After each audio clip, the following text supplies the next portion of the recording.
dalami. Awal sekali orang minta foto wedding tuh bayarannya 700.000. Itu saya bagi untuk yang bantu saya tahan sama saya. Karena saya suka gitu. Wah, ini lumayan nih dapat orang udah mau minta foto wedding jadi bagus foto saya gitu. Kan mana urusan pribadi dan urusan bisnis. Nah, gimana tuh kakak menyimbangkan hal itu? Karena orang terang kreatif kita kan bidang jasa nih. Jasa. Kalau udah kita masanya capek, selesai. Nah, kalau kita tidak punya jenjang karir selain hanya jadi freelance atau apa, selesai. Karena kita bidang jasa kan. Kalau kita sakit dah tidak ada income.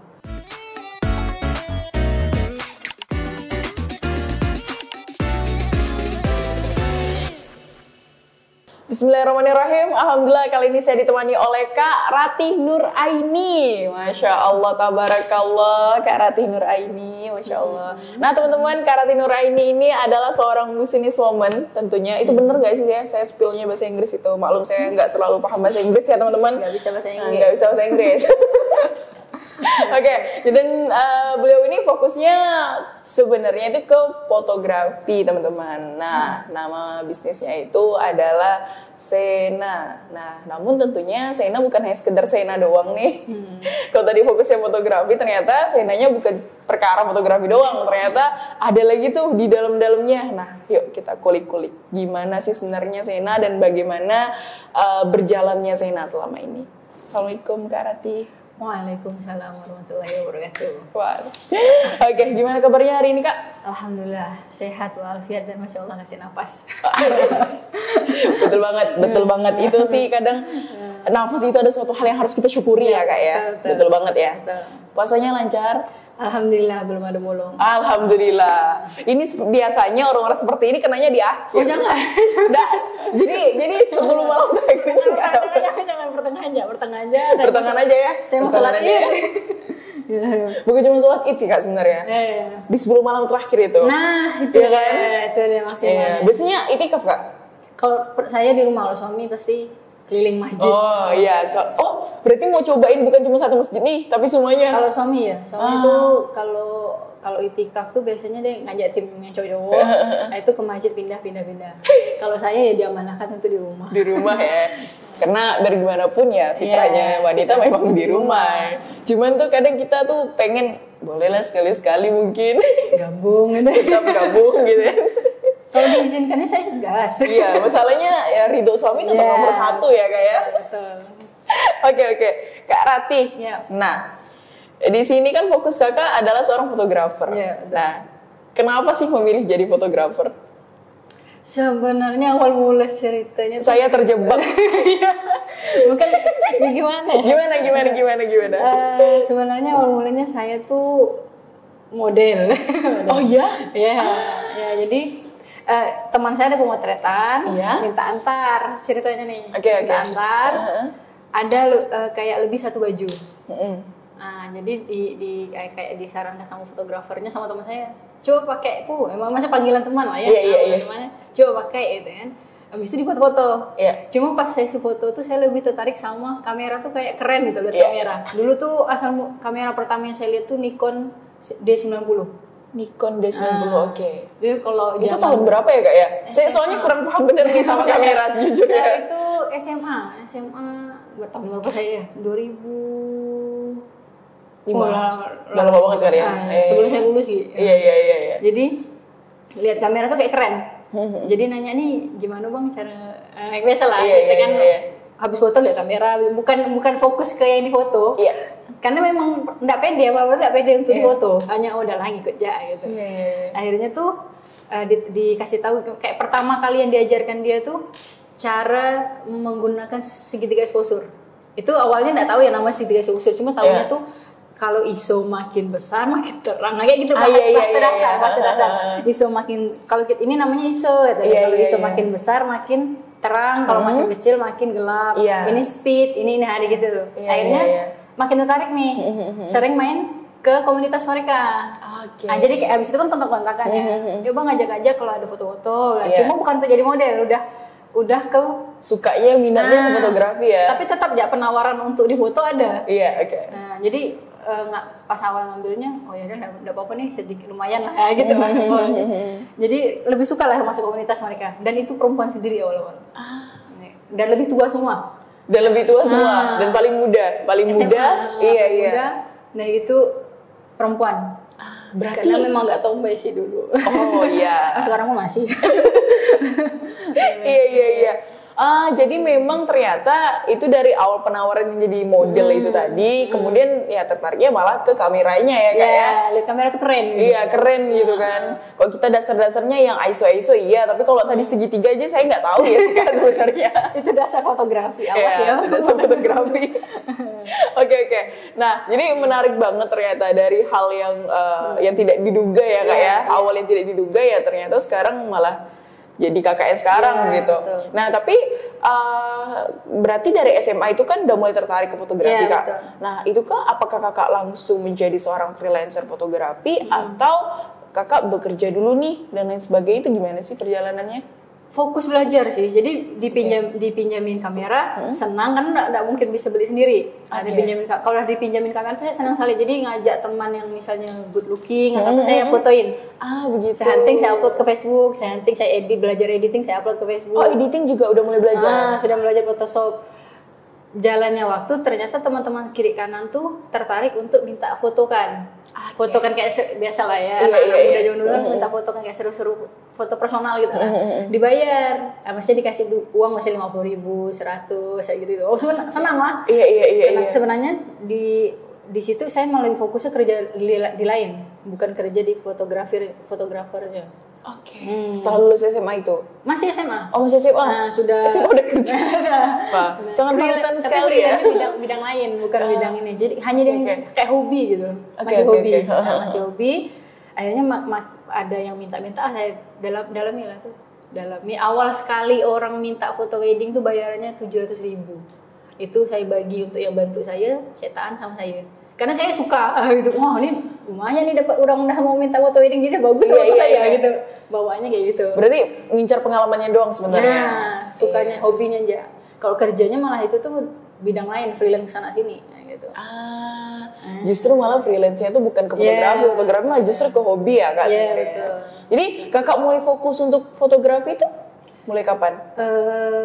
Awalnya lulus tuh saya ke Kebumen dulu. Nah, Kebumen ini kesempatan lingkungan baru kan, lingkungan baru tuh jadi ndak tahu komunitas fotografer tuh seperti apa gini. Malah yang datang tuh agensi model. Jadi model tuh masih seling-seling tuh. Iya, lagi-lagi masih seling-seling. Masuklah agensi model. Ya biasalah agensi model tuh kan kayak kita catwalk kalau gitu sampai meninggalkan benar fotografer malahan. Karena ndak sempat off, maksudnya sempat vakum benar ya kan, nggak tahu gimana pasarnya di sana tuh gimana. Sempat ke Jogja juga, maksudnya tuh kayak catwalk bawa baju pengantin, maksudnya kalau di sana emang kayak gitu kan. Nah itu sempat off tuh selama di Kebumen sama di Jogja, malah fokusnya ke model. Cuma selama model tuh ya memang bukan lidahku gitu loh. Cuma bukan passionnya nggak di situ ya. Cuma hanya ngejar bayarannya. Karena udah mulai butuh kan. Wah ini terang-terangan banget ya ceritanya. Oke. Kan kita belum tahu masih money ya. Masih money. Akhirnya udah merasa stagnan di Jogja. Saya nelpon teman saya yang emang dia dari Ketapang tapi tinggalnya di Pontianak. Nah pas saya nelpon diajak, saya mau ke Pontianak nih, ada canda gini. Kau datang ya lo sini ya tadi.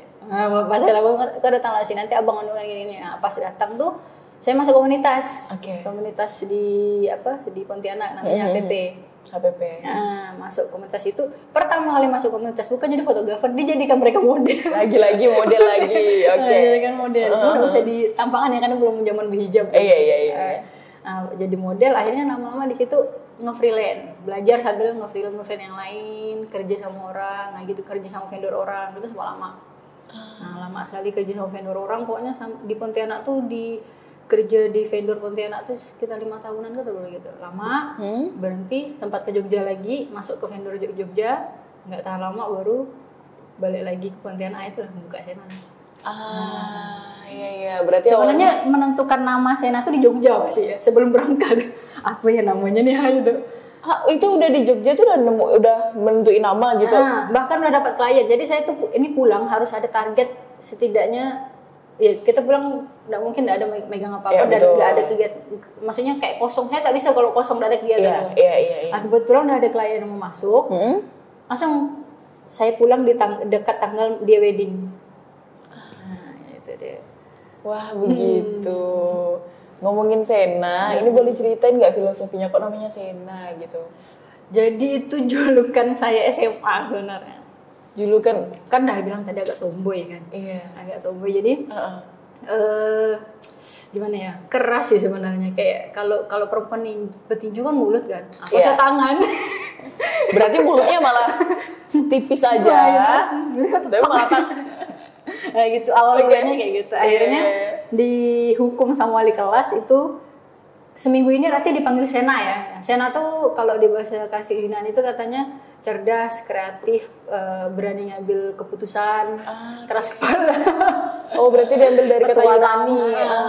Petualang kayak gitu-gitu lah. Ini gurunya apa kok paham banget sama filosofi kayak gitu ya? Jadi sampai nama Facebook tuh dulu Rati Nuraini dalam kurung Sena. Baru itu udah kayak gitu zaman. Tapi kan nama lengkapnya cuma Rati Nuraini doang ya. Rati Nuraini. Kalau sekarang dipanggil Kak Sena malah. Kak Sena ya, bukan Kak Rati ya. Oke. Menarik banget. Oke. Nah, tadi kan kita udah sedikit spill nih ya Kak ya, soal Sena gitu, filosofinya kok bisa namanya Sena gitu. Nah, tapi Sena ini kan ternyata kalau yang saya riset itu bukan hanya sekedar fotografi doang ya, Kak ya. Ternyata di Sena itu ada beberapa lainnya. Nah, tapi boleh nggak sih Kakak jelasin sebenarnya untuk bisnis Sena ini ada apa-apa aja sih? Jadi Sena itu pertama kali Sena fotografi yang orang lebih duluan dikenal. Nah, berjalannya waktu sempat naik turun lah namanya vendor wedding kan. Nah, berjalannya waktu akhirnya kita ada buka 2 divisi lagi, yaitu Sena Kreatif sama Sena Story. Kreatif ini dan setelah saya ini dia.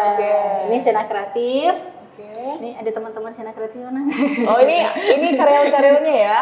Ini Kak Ilma, ada Mai. Oke. Nah, ini Sena Fotografi.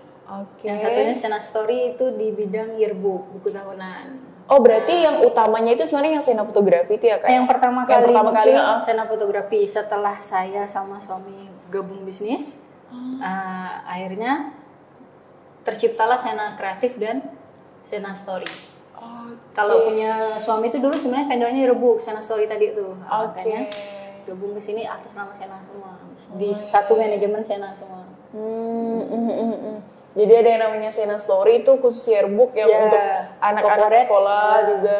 Kalau yang Sena Kreatif ini corporate, UMKM gitu lah. Kayak. Oh, itu fokusnya kemana Kak? Kalau yang Sena Story ini Kak berarti? Sena Story itu ke yearbook, buku tahunan. Bukan Sena Kreatif maksud saya. Oh ya. Sena Kreatif ini lebih ke SMO, foto produk, ads, iklan, shoot movie. Malah lebih ini sih sebenarnya. Yang sekarang malah naik daun nih malah Sena Kreatif nih sekarang nih. Oh, berarti kayak orang yang pengen bikin konten-konten untuk iklan dan lain sebagainya itu bisa di Sena. Bahkan pengelolaan sosial media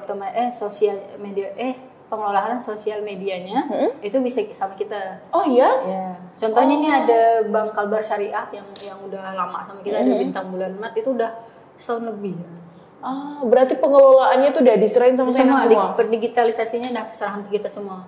Kayak misalnya konsep apa yang mau ditaruh di Instagramnya, habis itu karakter kontennya seperti apa, itu di sini semua yang ngelola nih.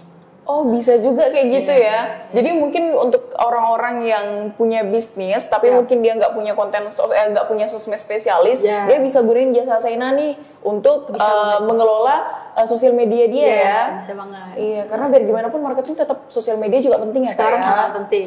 Karena image-nya perusahaan tuh sekarang udah di sosial media. Nah, mau kita bentuk seperti apa ya tergantung ownernya kan. Ada maunya seperti apa. Bahkan promosi di sosial media pun sekarang sudah sangat-sangat menjanjikan misalnya gitu. Kayak ada ads, ada iklan, ada shoot movie, kayak lebih image-nya tuh mau dibuat kayak seperti apa sih?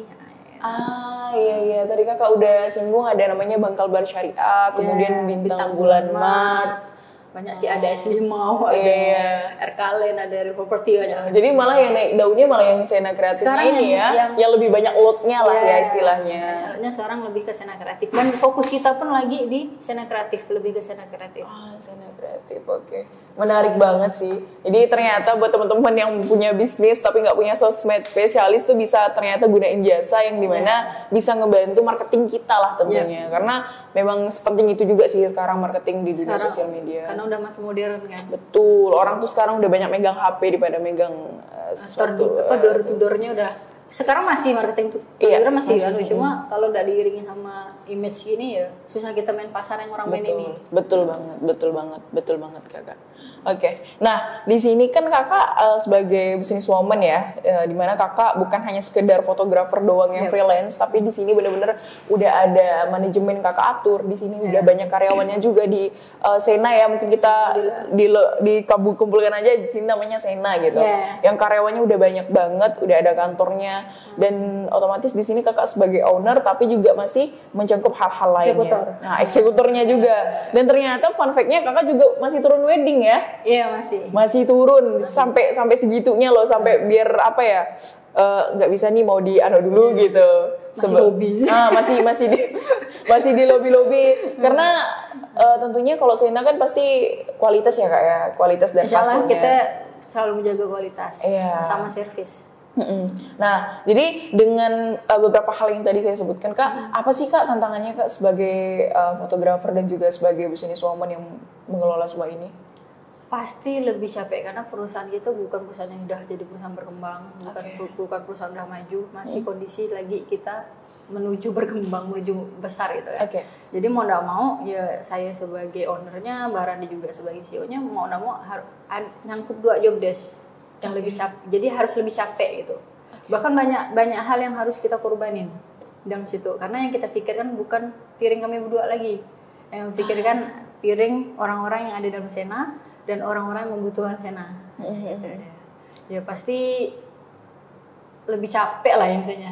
Mau lebih capek, tidurnya pasti kurang. Iya, betul. Pikirannya pasti banyak. Bahkan yang paling harus belajar tuh ngolah emosi. Apalagi di situ kita kan ada suami istri tuh. Gitu. Jadi harus benar-benar bisa membedakan mana profesional, mana pribadi. Ini menarik banget nih. Sebenarnya saya mau bahas itu tapi nanti gitu, tapi udah disinggung-singgung gitu.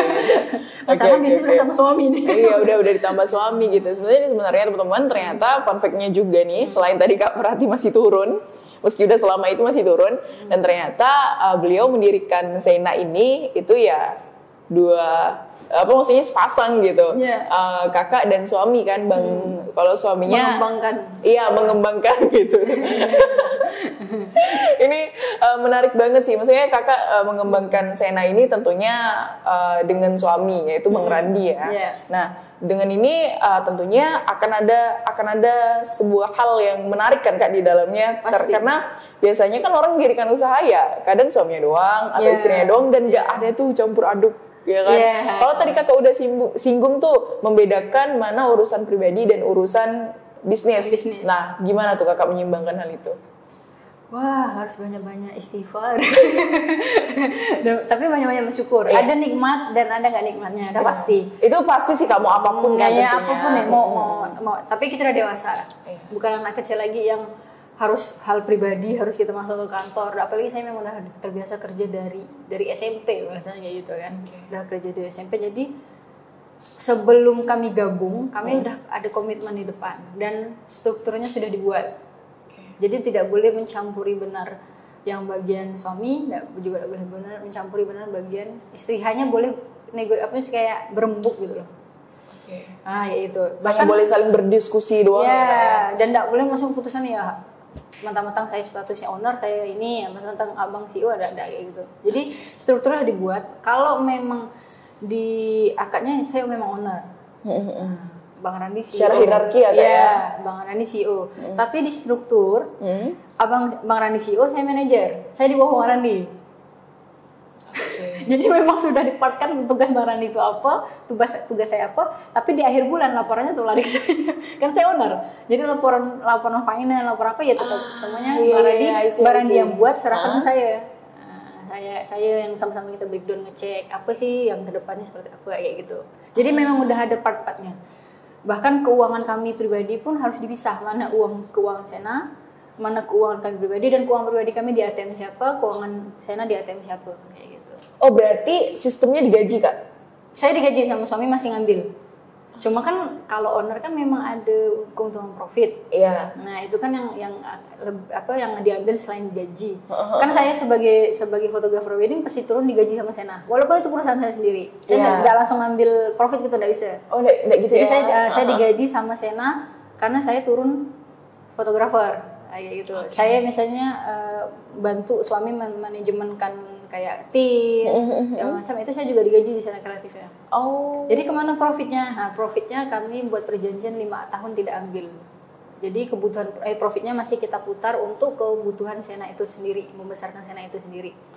Kayak nambah aset, kayak ngisi piring kawan-kawan yang sama kita, yang mau sama kita. Habis itu kayak banyak sih operasional lah gitu, itu dipisah. Maka 5, karena menurut kita udah ngambil batas cukup. Kami udah hanya ngambil batas cukup karena masih hidup berdua kan, jadi ya ngambil batas cukup kita ya gitu. Ah begitu. Jadi meskipun kakak selaku owner ya profitnya tetap untuk jadi perputaran masih gitu jadi aja perputaran. Masih jadi perputaran untuk sampai saat ini ya. Masih. Nah jadi untuk sehari-hari karena memang mata pencariannya ada di fokus di bisnis, tentunya itu pakai sistem gaji ya kak. Ya itu makanya saya bilang tadi kenapa lebih capek karena jadi eksekutor juga untuk biar piring kita udah juga ada isinya, biar bisa berbagi sama yang lain juga. Gitu. Iya. Kalau lepas semua, pertama memang belum bisa. Cuma setidaknya porsi kami udah sangat-sangat kami kurangi. Enggak yang kayak dulu semuanya harus kita gitu. Udah ada teman-teman yang bantu handle. Kalau dulu kan mungkin karyawannya masih sedikit, masih riwah juga ya kak ya. Nah sekarang kita langsung leader gak ini gak? Sekarang kayak di Sena Kreatif kan sudah punya leadnya sendiri. Gitu. Ah begitu, jadi pakai sistem gaji juga ya. Jadi benar-benar manajemen keuangan tuh penting banget. Iya sangat penting. Tapi kakak belajar manajemen keuangan itu secara otodidak atau seperti apa sih untuk mengatur segala bisnis dan juga karena keperluan pengalaman pribadi? kali ya, pengalaman kami berdua, sharing, gitu. Akhirnya ini karena setiap perusahaan tuh manajemen keuangan pasti berbeda-beda. Iya. Kayak retail beda, ini beda, jasa beda, pembagian seperti apa. Bahkan kalau di kami tuh mungkin HPP-nya malah masih besar daripada profit. Untuk sekarang masih kami besar HPP daripada profit. Ya karena ada pertimbangan gitu. Karena sebenarnya ya HPP itu kalau nggak 30%, 40%. Cuma enggak, ini masih kita besarkan. Karena ya masih dalam kondisi perusahaan mau berkembang. Memang perlu banyak hal yang memang harus kita keluarin ya kak ya.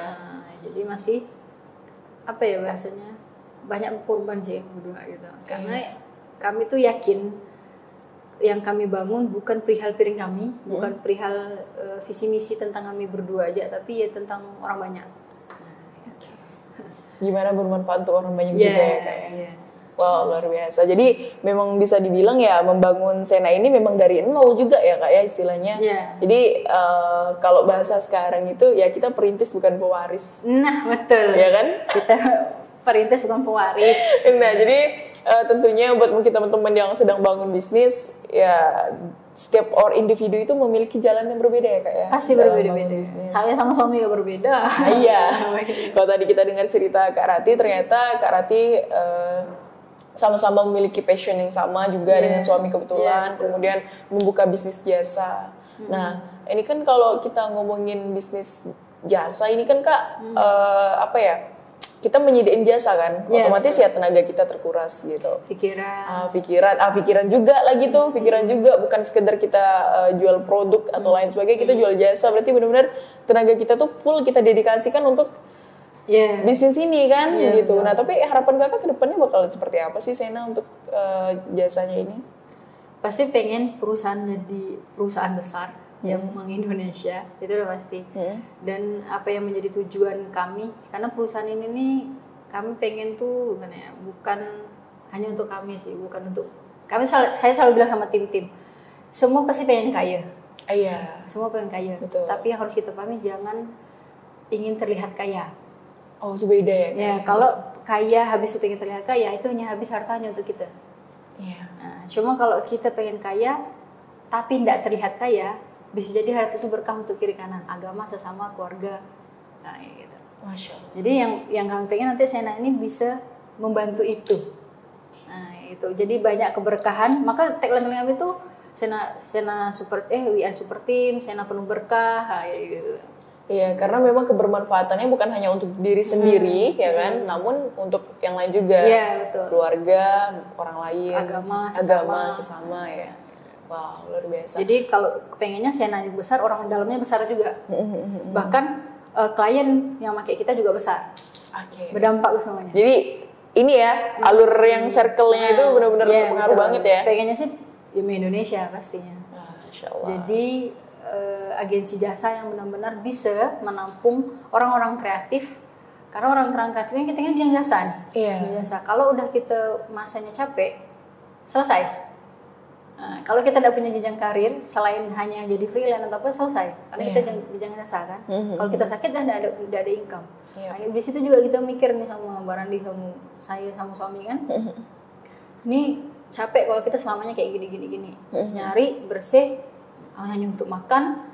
Habis itu belum manajemen alat, itu kan beda-beda tuh. Makanya mau kita harus belajar manajemen dari cash flow, workflow, bahkan build team. Itu kita belajar sama-sama. Jadi Bang Randi lebih ke marketing, saya lebih ke build team.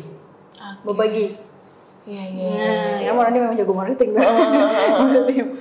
Sama finance kami berdua. Finance nggak berdua masih ya kalau finalnya saya ngecek ininya. Kalau buat laporan by datanya itu Bang Randi yang input. Oke. Wah, ternyata untuk kegiatan yang di atasnya finance dan lain sebagainya juga masih dikerjain berdua ya. Masih. Oke, menarik banget. Nah, tapi Kak, mungkin sebelum kita ngebahas yang perkara apa ya, Kakak berbisnis ini kan, kalau pribadi Kakak pernah nggak sih kayak Kakak tuh ada head comment selama Kakak menjadi fotografer? Oh, pasti ada lah. Nah, cuma kalau nggak lewati itu mental kita nggak jadi. Oh iya. Iya. Semua profesi pasti ada ujian mental.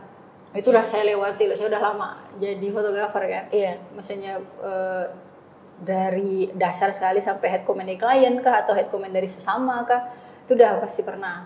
Cuma ternyata itu yang buat mental saya sekarang makin terbentuk. Dan itu yang bikin Kakak terbentuk malah ya. Dan membuat saya, ini harus saya pagari, tidak boleh saya kayak gini. Gitu. Tidak boleh saya juga nanti kayak gini ke orang lain. Anak-anak kreatif itu pasti keras-keras semua tuh. Iya. Dengan pemikiran kreatif mereka masing-masing kan. Jadi kalau saya menghadapi dengan cara orang dulu kayak head comment ke saya, belum tentu mereka juga akan mengambil hikmahnya ke saya. Jadi saya membaca dulu satu-satu kayak gimana karakternya. Karena setiap orang tuh pasti beda ngadapinya, beda sikonnya. Jadi dari situ saya malah belajar jadinya. Kalau ke klien, head comment pasti ada kayak biasanya sih mereka nggak benar-benar memahami SOP invoice yang kita kirim ataupun biasanya kan kalau orang nanya presis kita udah jelasin nih, jelasin dan gini mereka iya ternyata jalannya project ada yang kadang tuh melakukan yang nggak seharusnya udah langsung nyalahan kita kan. Hanya itu butuh kesabaran untuk menjelaskan lagi sih. Gitu. Jadi oh ya bang, ini sih oh ya kak. Mohon maaf nih saya ngingatin saya pernah ngomong seperti ini di awal sebelum kita mulai gitu. Jadi head comment itu ada, namun itu tidak menjadi alasan untuk kita down ya kak ya. Tapi itu malah jadi alasan untuk justru itu yang membuat kita jadi terbentuk. Iya. Jadi membuat mental kita juga ya kak ya jadi. Oh, dah ini memang seperti ini. Jasa pasti tidak bisa menghindari lah. Iya betul banget. Oke. Nah ini kan itu tadi Mutia udah nanya masalah apa ya mungkin lebih ke kakak pribadi gitu kan. Nah namun untuk karyawan yang kakak bangun. Nah karyawan kakak bangun ini budaya kultur seperti apa sih yang kakak terapkan pada karyawan-karyawan kakak? Karyawan yang kami bangun karena saya sama suami. Jadi oh ya betul banget teman-teman. Tidak mungkin saya bisa sendiri juga. Nah, ya kalau kulturnya saya menerapkan jujur, amanah, peduli. Jujur, amanah, peduli. Oke. Dan utamakan selalu sadar jaga ridho berido. Kita kan di atas kontrak, di atas surat. Udah kita tanda tangan berdua perusahaan tanda tangan ini kalian juga tanda tangan di situ. Oke. Perusahaan insya Allah akan menjaga hak kalian. Ridho, karena kami menjaga ridho kalian juga. Apa yang kami serahkan, apa yang ini pasti kami jaga. Bahkan kerjaan di luar kontrak itu kalian ada tambahan. Ada kayak biaya tambahan gitu. Karena di luar kontrak loh. Karena bonus ya, itu. Kayak bonus. Nah, kawan-kawan ini kontraknya di Sena Kreatif. Sena Kreatif, semuanya tuh? Iya, kawan-kawan tuh kontraknya Sena Kreatif. Kalau mereka turun di job desk Sena Fotografi atau Sena Story, itu ada bonus tambahan. Nah, begitu. Karena yang lebih ke corporate sama ngantor itu lebih Sena Kreatifnya. Kalau Sena Fotografinya tuh lebih masih banyak pakai freelance utama. Iya sih banget sih, jadi kayak benar-benar termanajemen gitu sih. Makanya saya bilang, bahkan kalau kalian ada bohongan perusahaan, entah izin itu bohong ataupun tidak benar-benar jalankan amanah, kalian sama saja sudah menzolimi hak ridho kita yang sudah kita berangkat. Itu tidak boleh, karena yang kita cari ini rezeki berkah. Sebisa mungkin ya kita jaga rezeki itu. Dengan apa? Dengan cara jujur, amanah, bertanggung jawab, peduli satu sama lain. Sebenarnya family culture. Cuma saya selalu bilang, profesional, walaupun kita keluarga, tapi di ranah profesional harus tetap profesional. Nah, di ranah keluarga ya tetap keluarga kayak gitu. Kenapa harus ada keluarga? Ini yang membangun peduli. Kalau nanti satu sama lain ada yang misalnya tidak kecocokan, tetap harus didiskusikan karena kita keluarga. Karena tidak ada keluarga yang tetap baik-baik aja. Biasa ada beradik ada singgung-singgungan. Kayak misalnya sensi, abang dibelikan ini, kakak enggak, kayak gitu-gitu kan. Tapi tetap balik lagi. Kita kan ada keluarga, mereka balik lagi. Wah, jadi sebenarnya family culture yang diterapkan, namun lebih kakak tegaskan lagi nih ya, ketika profesional tetap profesional. Namun ketika ada kasus, ada case ataupun ada problem, tentunya kita akan selesaikan secara ke keluarga. Masya Allah. Jadi di sini ada ayah dan ibunya. Kakak sama abang. Kakak dan abang ya. Oke. Karena jangan digitu, nanti kawan-kawannya manggil ibu nih. Manggil umi nanti jadinya. Oke. Nah, jadi seru banget itu tadi kalau kita bahas kultur ya Kak ya, kultur yang gak. Nah, karena kita seorang muslim, Insya Allah kita Islam ya teman-teman. Kita ini Islam. KTP Islam. Insya Allah pun kita belajar Islam juga tentunya ya Kak ya. Insya Allah. Nah, kemudian yang mau saya tanyakan adalah ada prinsip Islam seperti apa sih yang Kakak bangun kepada karyawan-karyawan Kakak? Pertama, sholat pasti dijaga. Kita kalau melihat mereka salah, sebagai manusia, sebagai kakak sama abang hanya bisa nasihati. Tapi tidak bisa memaksakan mereka harus plok berubah. Ya pasti masih ada, saya pribadi sama suami masih ada minus, apalagi mereka. Tapi di saat itu kami melihat mereka itu ada kesalahan yang kira-kira melanggar anak muda kan. Anak muda ini kan agak sekarang udah kayak gimana. Itu pasti kita ngasih nasihat dulu, kasih pandangan seperti ini. Karena di Islam, ya contoh misalnya kayak pacaran kah atau apa, itu pasti kami nasihati. Cuma kembali lagi kami balik ke mereka, keputusan kalian sudah dewasa, keputusan itu di kalian. Kami hanya bisa menyampaikan sebagai manusia, tapi tidak bisa memaksakan. Ya, kami hanya bisa menyampaikan, kami mendoakan yang terbaik untuk kalian, tapi kami tidak bisa memaksakan. Terutama. Dan kedua, jagalah kejujuran, karena kita jadi manusia jujur pasti, insya Allah kedepannya tuh akan lebih baik dan lebih penuh berkah. Karena kita amanah. Berarti untuk hal-hal yang wajib ya kita sebagai seorang muslim seperti sholat dan juga sebenarnya banyak sih. Banyak hal-hal lain ya pastinya akan dibantu untuk dinasihatin ya Kak ya. Apalagi lebih ke personal biasanya. Lebih ke personal ya Kak ya. Jadi istilahnya mungkin ada beberapa pelanggaran syariat seperti pacaran dan lain sebagainya itu jelas pelanggaran ya teman-teman sebenarnya. Itu panas sih sebenarnya tapi adik saya di sana nama. Tapi tentunya itu diberikan nasihat terlebih dahulu ya Kak. Pasti kita lihat kayak gitu ya, kasih tahu jaga ini orang kayak gitu ini kalau bisa ini ya biasa lah ya, diundang kalau bisa kumpulin mahar ya, yang terbaik yang titik halalkan dah gitu.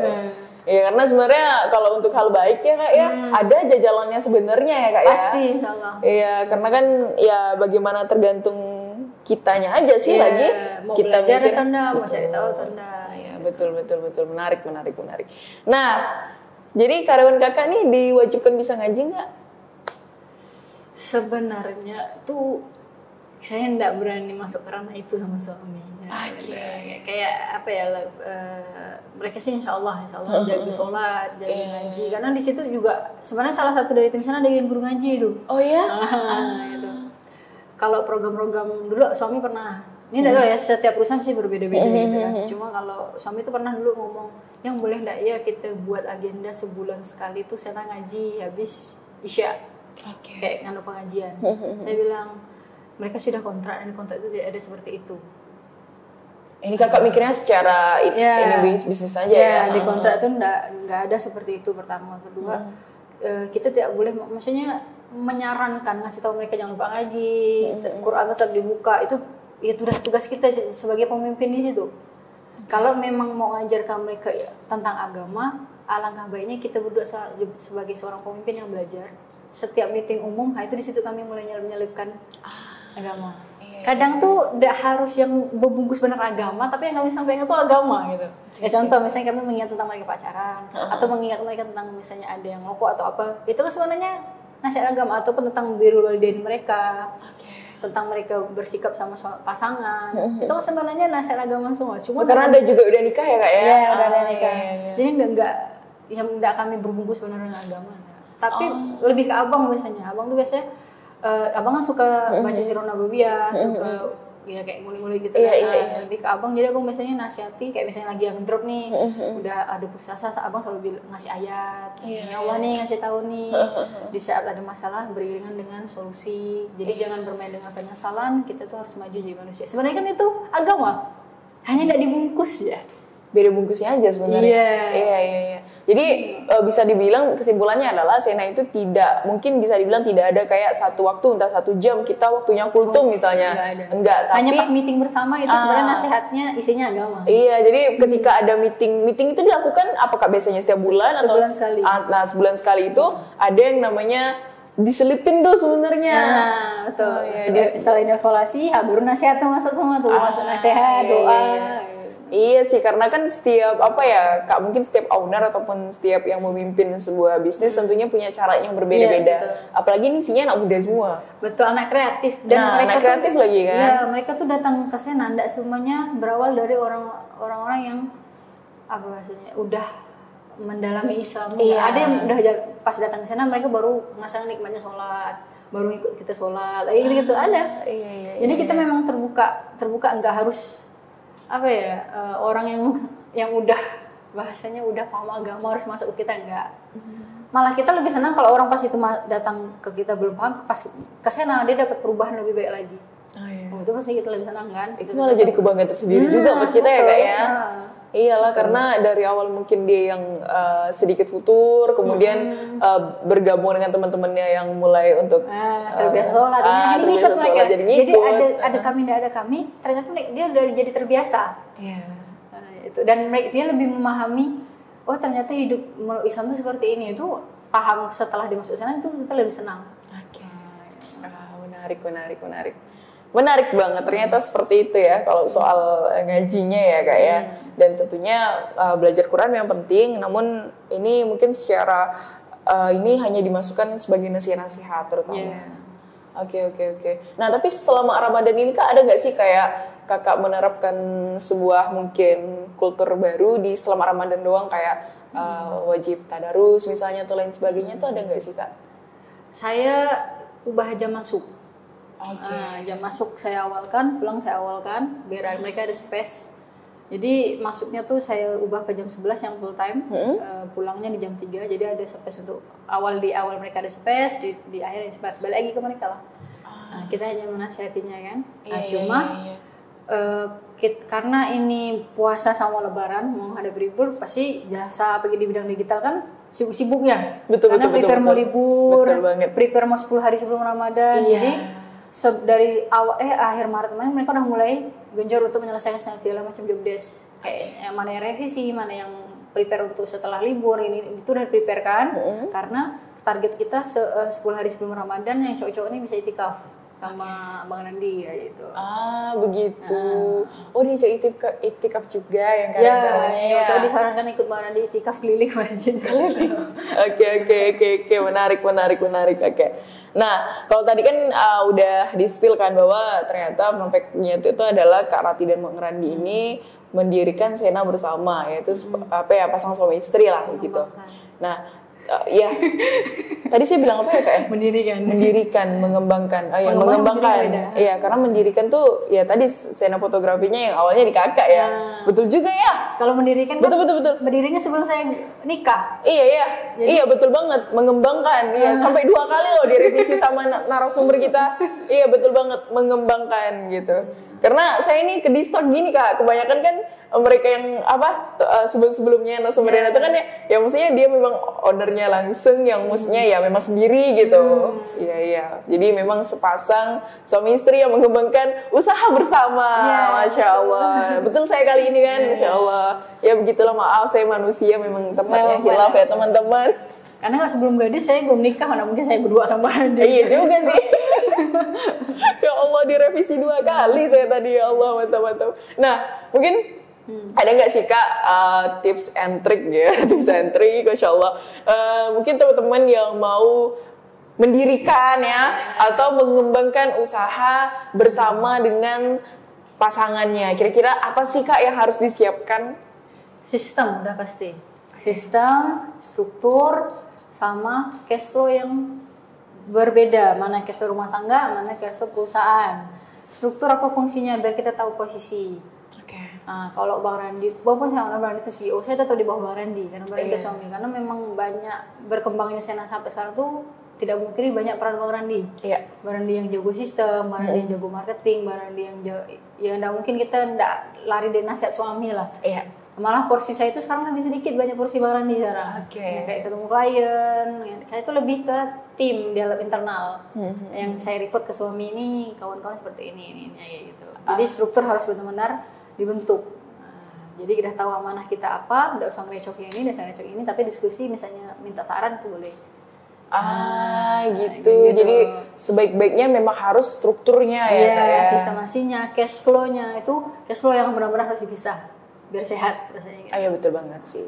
Karena jangan sampai kita ya mentok-mentok ada profit ya itu kita malah makannya dari situ kan, yang tidak diatur sebaik-baik mananya gitu. Itu malah nggak bisa, bahaya. Makanya pentingnya belajar. Belajar dulu. Jangan merasa punya skill ini, baru sebulan 2 bulan jadi freelance, udah langsung mau buka vendor. Masalahnya buka suatu perusahaan itu bukan perihal masalah skill, tapi paham nggak tentang manajemen, paham nggak tentang sistemasi, paham nggak karena kita bangun perusahaan atau bangun vendor kan kita berpikir gimana ini berkembang terus. Iya betul. Kalau dulu saya pertama kali bangun Sena, mungkin pikiran saya saya punya skill. Saya tahu press list. Saya tahu gimana bagi uang. Awal-awal saya mengambil profit langsung sebelum bergabung sama Bang Randi. Nah, sekali udah bergabung sama Bang Randi, diletak sama Bang Randi sebuah sistem. Aku yang semua bentuk sistem itu Bang Randi sebenarnya.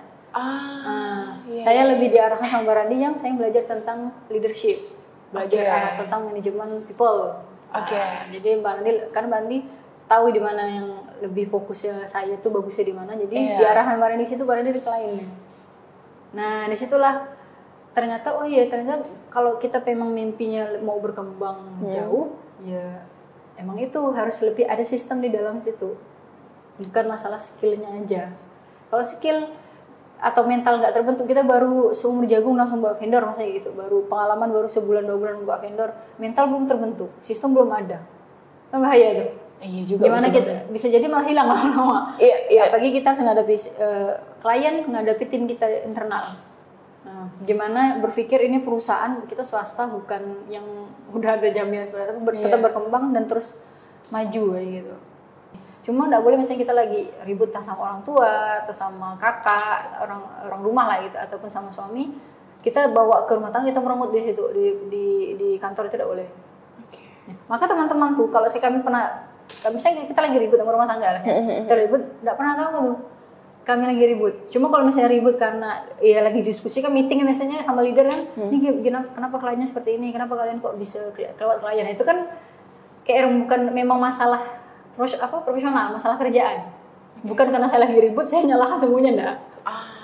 Gitu. Nah ini sebenarnya saya mau menarik banget dan saya mau tanya sebenarnya Kak, sebenarnya gimana sih Kakak menghadapi konflik di dalam rumah tangga, baik itu karena konfliknya kakak ini kan bisa datang dari mana aja nih, karena memang dari hal pribadi bisa jadi dari bisnis, ya kan, kebawa tuh sama kehidupan rumah tangga, ya kan, yang rumah tangga mungkin bisa kebawa sama bisnis, yang bisnis bisa jadi ke rumah tangga gitu. Tadi kakak udah spill dikit gimana caranya kakak berusaha untuk tidak menampakkan hal itu dan berusaha profesional gitu. Tapi mungkin boleh nggak sih kayak kakak jelaskan lebih rinci lagi sebenarnya gimana kakak menghadapi konflik-konflik tersebut?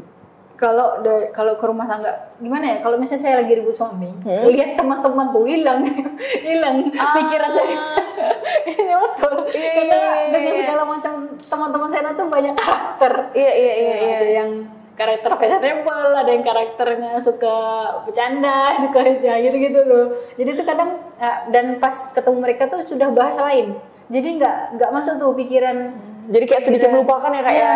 Dan saya tuh juga sudah terbiasa. Dulu kan sana belum gabung tuh. Iya. Belum gabung sama abang, masih wedding aja. Iya. Nah, saya tuh udah terbiasa dari awal nikah tuh memang pernah ribut pas ke lapangan. Saya udah nggak mikir ribut rumah tangga tuh, karena udah fokus gimana kita memberi pelayanan terbaik untuk klien kita. Okay. Pas wedding kan misalnya kita turun wedding harus ngasih yang terbaik tuh. Iya, betul banget. Momen nggak boleh kelewatan, sesi nggak boleh kelewatan. Sedangkan hari itu juga misalnya kita lagi diam-diaman, pasti masih saya sendiri tuh. Itu tuh pas ketemu klien sudah terlupa. Nanti udah pulang berbahas gitu. Pulang berbahas. Tetap belum selesai, tapi di rumah bahas cuma. Itu belum selesai meskipun hati udah mulai agak nyaman ya? Iya, itu selesai. Tapi saya abaikan kayak misalnya HP, saya abaikan dulu. Dan suami pun paham aja kayak gitu. Misalnya tuh kita lebih baik ketemu dalam kondisi tenang daripada ketemu dalam kondisi emosi. Tadi ada penyelesaian. Karena yang pengen kita bangunkan gimana rumah tangga ini sampai surga. Kalau kita selesai dengan diskusi dengan emosi pasti tidak akan selesai. Belajar dari awal-awal pernikahan tuh. Kan tahun pertama nikahan pasti banyak sekali struggle banget ya. Tapi di situ tuh setiap ada ribut saya ternyata suami juga berpikir seperti itu. Saya tuh berpikir seperti ini. Ini mau dibawa kemana rumah tangga? Kalau hanya dibawa punya anak selesai. Hanya pengen punya harta selesai. Punya harta habis itu mau ngapain? Maksudnya itu kan. Tapi tuh saya pengen hidup sama suami saya sampai surga. Saya adalah istri yang dipilih sama suami saya sampai surga. Nah, balik lagi, bisa jadi ini ada salah saya sama Allah. Maka Allah uji ini. Allah lagi nyembuh lagi membersihkan dosa-dosa saya. Tidak mungkin kita manusia lepas dari dosa. Betul? Dari sebelum nikah pasti kita pernah dosa, dari setelah nikah entah kita ngomong nggak enak yang mengganggu hati suami ataupun berperilaku yang tidak pada wajarnya. Itu kan tanpa kita sadar ternyata itu dosa kita ke atas. Di saat kita dosa sama Allah, tak mungkin Allah akan membiarkan. Allah pasti akan kasih ujian untuk menghapus dosa kita. Habis jadi tuh ribut kita kali itu ternyata Allah lagi membersihkan dosa kita nih dan mendewasakan kita. Jadi gimana jalannya rumah tangga ini? Biar Allah biar Allah tuh bilang kau balik lagi ke aku. Kau sadar yuk, sama-sama kita sadar, antum sadar. Kau balik lagi ke aku. Karena tidak ada yang bisa menyelesaikan semua problem rancangan antum kalau tidak Allah kayak gitu aslinya. Karena bagaimanapun ya kembali lagi gimana kita menanggapi masalah itu ya kan? Ya, betul. Dan ada visi dan misi. Ada visi misi di perusahaan, ada visi misi di rumah tangga. Ya semua rumah tangga pasti pengen satu surga. Kalau sampai kakek nenek, ada juga kakek nenek selesai. Kalau sampai akhir hayat belum tentu kita satu surga. Iya, betul banget. Pasti pengennya kemana ya Allah? Apapun yang terjadi di rumah tangga kami, perbaiki kami setiap harinya, beri banyak berkah kenikmatan rumah tangga kami, jadikan rumah tangga kami bermanfaat untuk orang sekitar kami, orang agama, sesama keluarga, dan izinkan kami satu surga. Masya Allah. Pasti banyak kelabilan di awal-awal pasti belajar, cuma alhamdulillahnya itu ternyata tahap Allah lagi ngajarkan kami. Iya.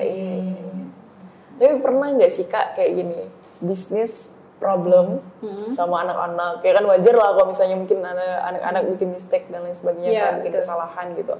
Terus sama suami juga nih urusan pribadi gitu, jadi benar-benar campur aduk nih, bisnis gini, karyawan juga gini, gitu. Maksudnya suami juga gini misalnya. Tuh gimana kakak mengelola emosi itu? Selesainya satu-satu sih. Misalnya ada problem nih sama tim, tim ada yang entah mereka tidak sesuai arahan, akhirnya jadi komplainan gini-gini, itu pasti kita lead-nya dulu. Misalnya si A, kan lead-nya tuh ada memang grup khusus kita. Jadi tim tuh tidak semuanya kami ikut campur dalam pengerjaan, karena kita menghormati struktur yang ada. Pasti kita ke lead-nya dulu. Misalnya, Taufik, tolong ini kenapa bisa seperti ini. Nah, ini tolong diinikan, diperbaiki dulu yang sesuai permintaan klien. Mohon maaf sama kliennya, dikasih penjelasan dan diperbaiki semuanya. Habis itu panggil dia untuk ditegur. Kecuali udah berlebihan, baru saya sama Bang Randi yang langsung ngadap. Cuma kalau masih yang itu masih langsung lead-nya. Nah, kalau pas kamu bertabrakan sama ribut suami, tetap selesaikan itu dulu, baru ini. Yang penting dinginkan dulu pala. Kalau saya tuh dalam kondisi riwah, dalam kondisi belum stabil, pasti saya dalam ruangan sendiri. Lebih memilih diam dulu ya Kak ya. Kalau awal nikah pasti brutal, awal nikah karena belum belajar. Iya. Pasti ya.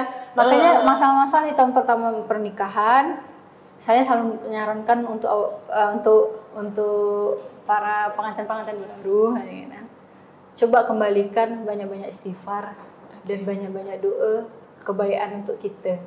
Karena kita tidak terlepas dari dosa dan kita pengen yang baik depannya. Jadi biar masalah yang datang tuh itu tuh Allah hanya lagi mendewasakan kita aja.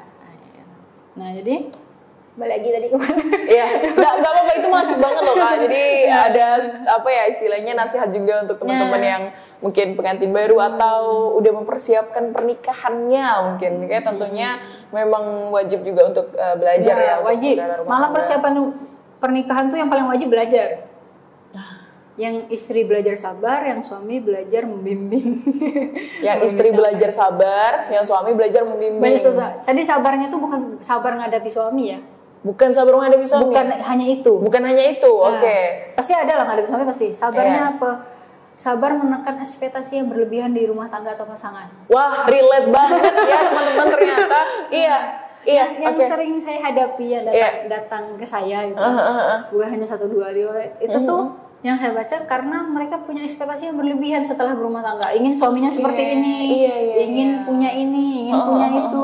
Sedangkan rumah tangga kan sampai kita nanti ya berproses lah membangun sama-sama.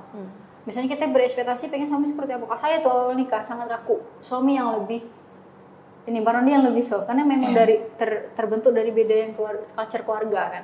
Oke, betul banget sih. Jadi udah terbiasa independen.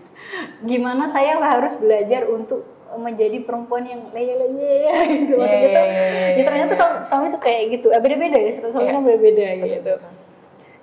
Dan stok sabarnya kita menekan apa yang kita pengen, belum tentu langsung Allah kabulkan di rumah tangga itu.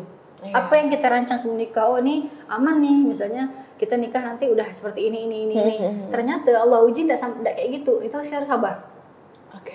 Karena Allah tuh mencintai kita tidak dengan cara memberi apa yang kita pengen, tapi memberi dengan apa yang kita butuhkan. Yang kita butuhkan sebagai manusia itu bimbingan untuk jadi orang lebih baik setiap harinya. Ya kan? Kalau Allah memberikan apa yang kita inginkan, belum tentu Allah cinta. Banyak orang yang dikasih nikmat lupa diri. Kayak gitu. Istirahat misalnya kayak. Itu ada. Tapi ya balik lagi lah ke kitanya seperti apa. Maka jangan pernah berprasangka buruk sama Allah saat keinginan kita tidak dikabulkan. Saya dengan segala macam pengalaman saya, ternyata saya belajar jalan hidup saya yang saya rancang seperti ini, ternyata Allah balikkan diri dan kenalkan Quran. Ternyata pas di sini saya menemukan ketenangan dan menemukan visi misi kedepannya, pandangan hidup saya seperti apa. Dan kalau tidak Allah ajarkan seperti itu, ternyata saya tidak mungkin jadi seperti ini. Bisa jadi saya mungkin tidak kenal Allah lagi, tidak kenal Quran lagi, ya kan? Ya pasti gitulah, gitu. Maka saya bersyukur betul yang saya selalu doakan tuh, ya Allah jaga iman, jaga hidayah di hidup saya sampai saya nanti Engkau izinkan ke surga. Insyaallah, iya sih. Karena yang paling dikhawatirkan tuh sebenarnya Kak, kita udah berusaha ya untuk menjadi versi terbaik kita, tapi kita nggak tahu di akhir bakalan gimana. Itu dia, makanya pasti siapapun pengen akhir hidupnya ya yang terbaik. Iya, mati dalam keadaan husnul khotimah. Amin. Mati dalam keadaan sebaik-baiknya kematian ya. Amin. Insyaallah, tabarakallah, baik. Nah, kalau tadi Kakak udah nyinggung Quran nih teman-teman. Saya tuh paling suka kalau ada nyinggung Quran nih, karena gimana ya, Quran tentunya pedoman hidup kita ya. Pasti, Kak ya. Jadi seorang muslim. Iya, dan Quran itu banyak banget yang bisa dibahas. Karena kenapa bisa dibahas ya? Karena memang panduan hidup kita di situ ya Kak. Semuanya ada di Quran. Ada dalam Quran. Iya, tinggal gimana kita mau nggak belajarnya gitu, mengkajinya. Nah, mau nggak kita setidaknya ya baca Quran di setiap harinya. Kemudian memperbaiki bacaan Quran kita, dan yang belum bisa baca Quran ya ayo pelajari Quran, gimana sih cara baca Quran, seperti itu ya Kak ya. Nah, mungkin mau nanya nih Kak, gimana sih Kakak membagi waktu untuk belajar Quran atau belajar ngaji dengan suami? Kok Barandi tuh lebih sering mengerimindir saya biasanya habis sholat subuh. Itu memang waktu keren banget sih Kak. Abang tuh selalu mengingatkan yang kalau bisa sehari harus ada dibaca gitu. Dan sebenarnya saya tuh lebih banyak setelah nikah banyak belajar tuh dapat pelajaran dari suami. Oh iya. Nah, Barandi tuh misalnya sambil ngedit dia sering dengar podcast ataupun sering dengar biasalah podcast ataupun apa sih yang biasanya tentang podcast edukasi gitu kan. Iya. Ya, ataupun safar. Nah, kalau yang lebih sering-sering pergi kan Barandi tuh bisa ketemu klien A, ketemu klien B, ataupun dia pergi keluar kota ketemu guru ini, ketemu guru itu. Pulang ke rumah abang tuh sayang bercerita hadis itu ternyata banyak hikmah yang saya pelajari. Dan Barandi itu ceritanya bukan yang tadi tuh Randi gini-gini, hasilnya itu harus kayak gitu, enggak kayak gitu dia cerita. Jadi habis dia cerita yang tadi Randi tuh pergi sampai Masya Allah nih ustadznya yang nggak kayak gitu kan. Randi tuh kayak oh iya kenapa kita harus sedih sama hidup, ternyata tuh gini-gini, nah gitu. Jadi tuh dia meng-reminder dirinya, ternyata juga ketembak yang dengar saya tuh, yang dengarkan ceritanya tuh ketembak juga. Iya. Nah jadi banyak bimbingan dari Barandi. Misalnya abang bisa podcast, abang suka ngerakum misalnya abang edit, abis itu dia ngerangkum apa yang didengarnya di podcast lo. Nah dia di share-nya ternyata tuh yang kalau kita ada salah nih di manajemen kayak Islam tuh ternyata ngajarkan kita kayak seperti ini. Misalnya contoh, kenapa harus ada jujur, amanah, sama peduli. Khadijah, dia tuh sangat bagus bentuk timnya, sangat selektif sangat memilih timnya, terutama diutamakan itu kejujuran. Nah, itu udah betul dari kita ya tadi. Saya lebih banyak sering belajar sama suami. Nah, kayak misalnya juga gini, abang tuh kalau misalnya habis ngapal surah, nah kita suruh nyimak, mau nggak saya jadi hafal. Jadi kadang ada yang hafal gitu. Iya. Yang tadi awalnya suami doang yang mau hafalan, jadi istrinya ikut-ikutan. Nah betul. Ya, Masya Allah. Jadi memang kebanyakan itu untuk saling reminder ya Kak ya, itu setelah sholat subuh ya Kak ya. Apalagi untuk belajar Qurannya berarti. Kalau ada fasenya enggak, ya kita manusia kan biasanya ada yang lembur, itu kita ganti waktu sih. Besok ada maghrib mungkin kali ya. Ataupun kawan-kawan udah pulang semua lah tuh. Iya. Deep talk. Ya. Itu ada. Wow. Nah, ada nggak sih Kakak ayat Quran ataupun hadis yang Kakak favoritin? Ada doa Nabi Adam, Al-A'raf yang 23. Dan Rabbana zalamna anfusana wa illam taghfir lana wa tarhamna lanakunanna minal khasirin. Kalau ada salah ininya mohon maaf, kita belum sempurna betul. Jadi di situ tuh menceritakan ya Allah, misalnya diri aku nih yang zalim sama diri aku, maka ampunilah aku biar berkah itu datang. Saya bahasa kayak gitu. Kita sadar dengan dosa kita, maka minta ampunlah sama Allah biar datang keberkahan sama rahmat Allah untuk hidup kita. Dosa itu karena kita. Jangan salahkan. Ya. Dosa kita itu karena kita. Misalnya karena orang jahat sama kita pun kita balas dengan jahat, kita juga berdosa. Iya, karena kita berbuat jahat. Iya. Maka yang harus kita minta ampun ya dosa yang itu tuh, yang kita perbuat juga tuh. Nggak mungkin kan nanti kita, maksudnya kita gini, masuk neraka, habis itu protes sama Allah. Maksudnya bahas ini boleh nggak sih dibahas ini? Boleh. Kita berarti, ya Allah kan saya berbuat salah karena dia jahati saya, maka saya balas. Allah tidak mungkin, oh iya saya pindah, mungkin malah kita sama-sama di neraka. Iya. Maka minta ampunlah sama dosa yang kita berbuat, biar Allah turunkan rahmat gitu. Maka Rabbana zalamna anfusana wa illam taghfir lana wa tarhamna lanakunanna minal khasirin. Masya Allah.